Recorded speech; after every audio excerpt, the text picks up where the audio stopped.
네, 안녕하십니까. 박정호입니다. 네, 이번 방송은 개장 전 이야기 되겠습니다. 여러 가지 자유롭게 이야기해 볼 텐데, 영상 하단에 구독과 좋아요 버튼 눌러주시고 이야기 시작해 보도록 하겠습니다.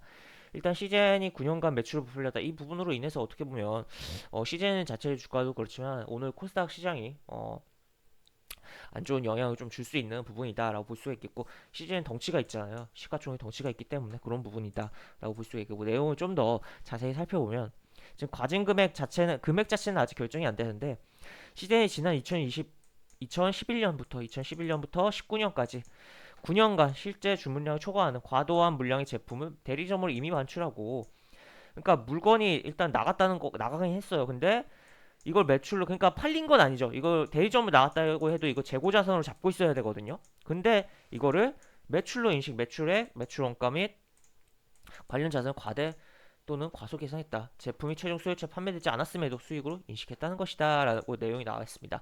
그러니까 말이 좋아 회계 처리 위반이지 분식회계 했다는 거예요. 하여튼 그렇게 보시면 될 것 같고, 여기 보시면 하여튼 그래서 지금 뭐 감사 소홀히 한 회계법인에도 징계 조치를 하는 부분이고, 하여튼 이렇게 과징금 처리가 진행이 되고 있고, 이제 추가적으로 어떻게 보면 이제 요 9년간에 대한 재무 제표에 대한 정정 공시가 계속적으로 추후에 좀 나올 수 있는 상황이다라고 볼 수가 있을 것 같습니다.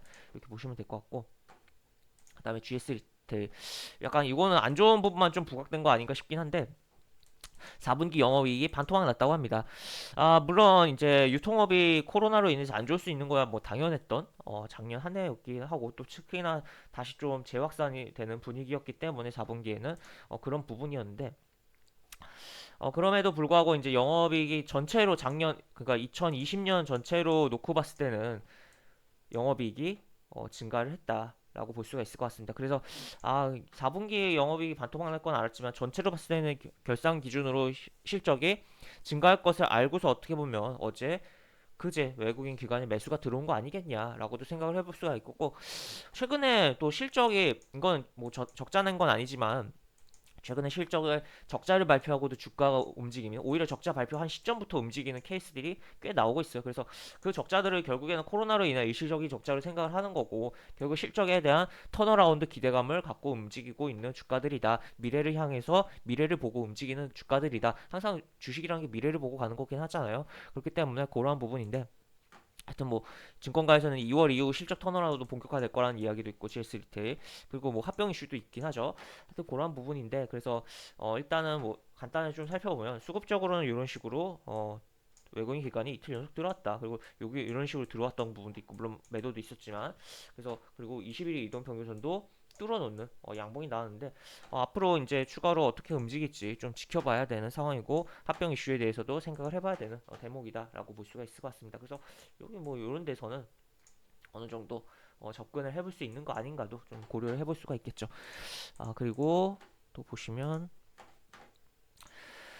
이거는 이제 어제 계속적으로 핫했던 내용이죠. 어제 계속적으로 핫했던 내용이고, 이제 이런 식의 뭐 카카오 이제 김범수 카카오 창업자, 카카오 뭐 이사회 의장이 뭐 이런 식의 뭐 행보를, 노블리스 오블리제를 실천하는 그런 부분이다라고도 볼 수가 있겠습니다. 뭐 이렇게 내용이 나와 있고, 그래서 이러한 부분들이 뭐 우리 사회에 많이 확대되면 좋겠다라고 좀 생각을 해볼 수 있는 대목이겠죠.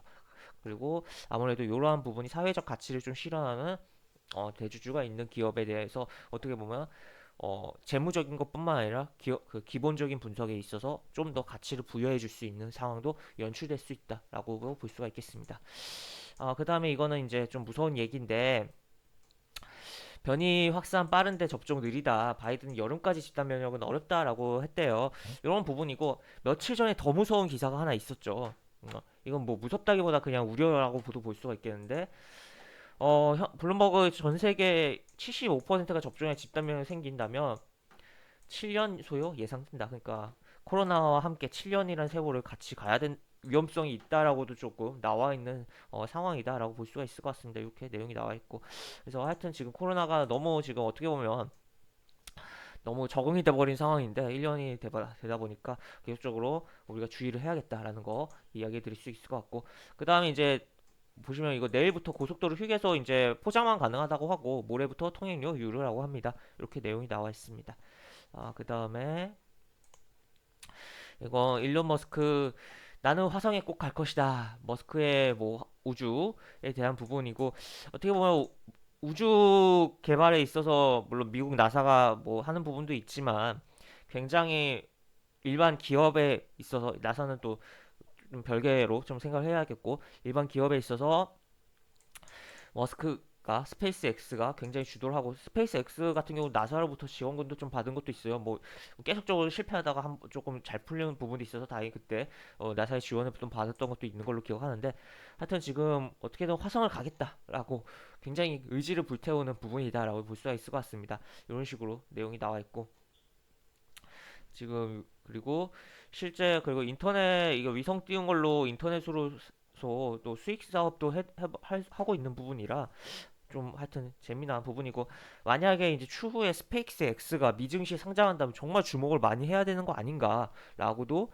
볼 수가 있을 것 같습니다. 이렇게 보실 수가 있겠고 그리고 이제 또 테슬라 이제 요거 비트코인에 1.7조 투자하고 전기차 결제 수단으로까지 좀 사용을 할 거라고 해서 지금 비트코인 관련해서 지금 이야기 그 실시간 검색어에도 오르고 좀 들썩들썩 하는데 분위기가 인터넷상 분위기가 하여튼 이런 내용이 있다라는 정도 생각해 볼 수 있고 지금 괴짜 머스크 이산화탄소 감축 대회에 상금 1,000억을 걸었다라는 것까지도 그러니까 지금 뭐 몽상가니 뭐 괴짜니 여러 가지 이야기를 하지만 머스크 같은 경우는 진짜 다 현실화 시키고 있잖아요 그거를 그렇기 때문에 과연 어떻게 될지 계속적으로 우리가 지켜봐야 될 인물이고 가장 뭐 세계에서 가장 뭐 부자이기도 하고 여러 가지 부분을 봐야겠죠.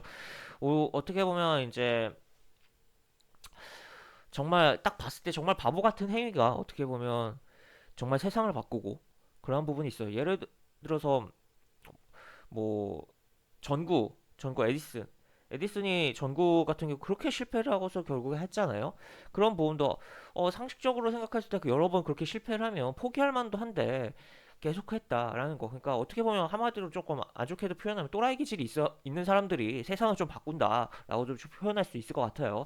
그런 부분이 있는데 하여튼 개인적으로도 그 약간 그러니까 긍정적인 또라이 기질이 있는 게 어떻게 보면 우리 사회에 굉장히 기여하고 세상을 이끌어가는 사람이 되는 거 아닌가라고도 좀 생각을 하는데 하여튼 그러한 부분이다라고 볼 수가 있을 것 같습니다. 그래서 도전하고 그걸 포기하지 않고 참 멋진 부분이다라고 볼 수가 있겠죠.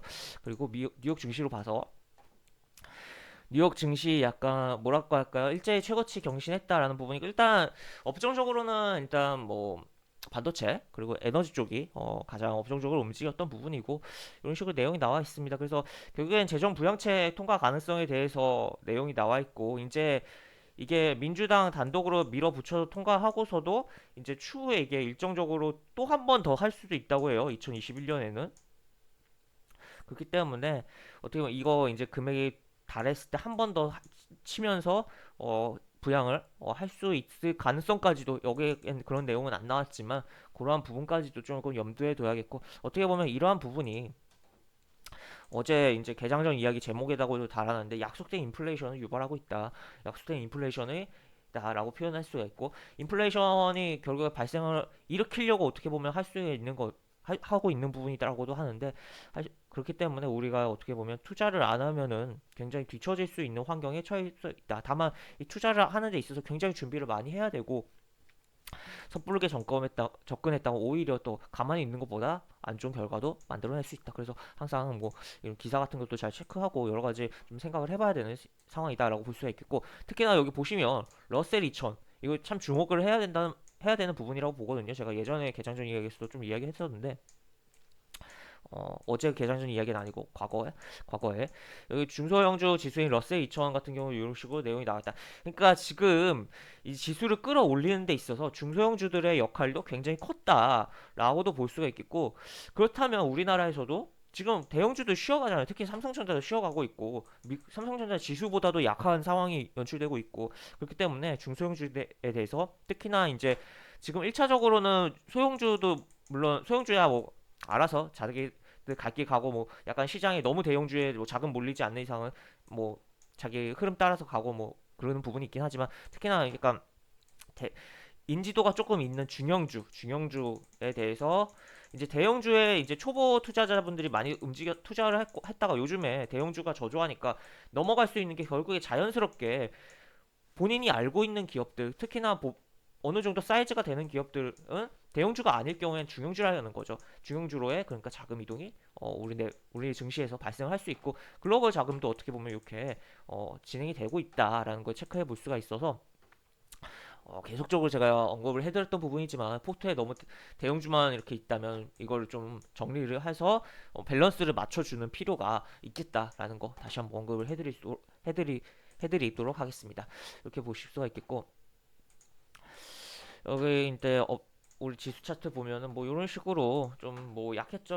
어떻게 보면 굉장히 좀 그랬어요. 그러니까 어제. 그러니까 지수 자체가 그렇게 많이 빠진 건 아닌데 약간 뭐랄까요? 일단 3,100포인트 밑에서 끝났다는 게 조금 찜찜하고 그리고 어떻게 보면 다른 나라 지수 대비해서 너무 약한 흐름을 보여줬다라는 것도 생각을 해볼 수가 있겠죠. 어, 또 자꾸 옆 나라랑 비교하는 건 조금 그렇긴 하지만 니케이 225는 그냥 치고 올라갔거든요 어제. 볼까요 좀 검색으로. 이게 어떻게 보면 지금 약간 샌드위치 돼가지고 우리가 여기 보시면 이런 식으로 치고 올라갔습니다. 이런 식으로 치고 올라갔는데 어떻게 보면 우리 증시가 지금 한중일 사이에서 샌드위치 돼가지고 지금 저조한 흐름이 나올 수 있는 거 아닌가도 좀 생각을 해봐야 될 것 같아요. 그러니까 약간 일본의 엔화 같은 경우는 약간 기축통화는 아니지만 그래도 안전자산으로 굉장히 좀 부각이 되고 있고 실제 엔화가 그 통화 뭐라고 해야 되죠? 통화 스와프를 굉장히 많이 해놨잖아요. 뭐 미국이라든지 유럽이라든지 여러 가지 우리도 꽤 점점 많이 늘리고 있는 부분이지만 그런 부분이 있는데 그래서 뭐 안전자산 부각되고 있고 그런 부분이 있고 그리고 인구 자체도 우리보다 많기 때문에 그런 부분이 있는데 그리고 기본적으로 인식이 선진국이란 인식 물론 지금 코로나 상황 참 심각한데도 그 지수가 올라가는 게 보면 참 신기하긴 해요. 하여튼 그런 부분이고 지금 그리고 또 중국은 지금 발전에 대한 부분, 직접 투자, 외국인 직접 투자에 대한 부분이 굉장히 늘어나고 있고 또 우리나라에서도 이제 펀드 자금 중국으로 들어가고 또 외국인의 중국에 대한 주식에 대한 매수세가 굉장히 최근에 많이 늘어나고 있고 실제로 진행되고 있습니다. 그런 가운데 어떻게 보면 여기 중간에 껴가지고 우리는 이게 참 난감한 상황이 되고 있는 지수가 아닌가. 지금 우리나라 자금 빠져서 중국으로 들어가고 있고 또 옆에서는 이렇게 지수는 올라가고 있고 우리는 그냥 이러고 있고 약간 좀 답답한 상황이다라고도 볼 수가 있겠는데 어떻게 보면 항상 우리나라 증시는 항상 어떻게 보면 전 세계 악재는 다 받아들이고 호재는 덜 받아들이는 특성이 있었어요. 그러니까 어떻게 보면 뭐 지금 이런 지수 상황도 그냥 그러려니 할 수도 있긴 하지만 하여튼 현재 상황에서 조금은 한국인으로서 조금 좀 그런 기분이 별로 좋진 않은 상황이다. 지수 상황이 라고도 볼 수가 있을 것 같습니다. 그리고 이제 어떻게 보면 이제 추가로는 여기서 이제 당연히 대응을 잘하지 않으면 또 손실도 커질 수 있고 또 대응을 잘하면 오히려 이 상승 때보다 수익을 더 챙길 수 있는 시장이다라고도 표현을 할 수가 있겠죠. 그 다음에 코스닥 일단 코스피 어느 정도 따라는 갈 텐데 시즌 이슈가 발생을 했습니다. 그렇기 때문에 하락이 나오면서 요런 데까지 오늘 조금 여기가 몇 포인트죠? 보시면 한 950까지는 한번 밀어줄 수 있는 환경이 만들어졌다라는 거고 밀어줬다 튕겨주는 게 이상적이다라고도 볼 수가 있겠습니다. 그 다음에 뭐 이렇게 우리 증시 볼 수가 있겠고 그래서 우리 증시가 다른 나라 증시들보다 조금 특히나 아시아 3개국에서 조금 그렇다. 그리고 지금 외국 자금이 자꾸 특히 뭐 기술주에 대한 뭐 투자 부분도 자꾸 중국으로 넘어가고 있는 부분이 있다라는 것도 생각을 해볼 수가 있고 외국인 투자자들이 굉장히 조금 소극적인 행보들이 계속적으로 나오고 있고 오히려 매도도 1월 달에 많이 쳤고 그런 상황이고 기관은 뭐 지수 오를 때마다 뭐 팔 수밖에 없는 역할이기도 하고 지금 뭐 기관이 순매수 해준다고 해서 마냥 좋을 수가 없는 게 지금 대부분 기관 순매수의 강력한 주체는 금융투자이거든요. 금융투자는 사실 단타 성향이 굉장히 큽니다. 물론 투신 같은 경우는 단타 성향이 어느 정도 있지만 그래도 치면서 이렇게 치면서 끌어올리는 부분이 있는데 금융투자는 그냥 며칠 샀다가 그냥 바로 다 패대기 치는 그런 부분이 있기 때문에 그러한 부분도 생각을 해봐야 되는 상황이다. 그래서 결론은 굉장히 많이 대응에 신경을 좀 써야 되고 그리고 이제 자산 이렇게 계좌에 너무 대형주만 있는 분이라면 그 대형주에 대한 비중을 좀 줄이고 중소형주에 대해서도 밸런스를 좀 맞출 필요성이 강하게 좀 작용하고 있는 시장이다라는 거 이야기 드리면서 영상을 마무리하도록 하겠습니다. 이상 박정호였습니다. 네, 감사합니다.